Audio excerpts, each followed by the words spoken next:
Hello, আসসালামু আলাইকুম। কেমন আছেন সবাই?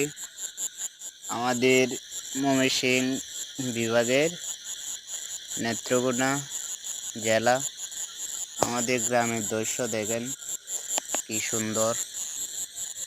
আমাদের বাড়ির সামনে অঞ্চল দেখেন কি সুন্দর।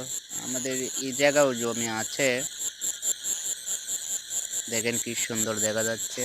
তাই আজকে বৃষ্টি হয়েছিল, তো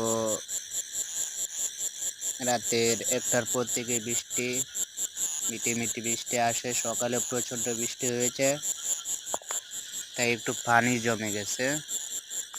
মাশাআল্লাহ, অনেক সুন্দর দেখা যাচ্ছে। ওটা শামুক দিয়ে আমাদের একটা রাস্তা দেখা যাচ্ছে, ওদিক দিয়ে যাওয়া যায়। মাটির রাস্তা, পাকা না।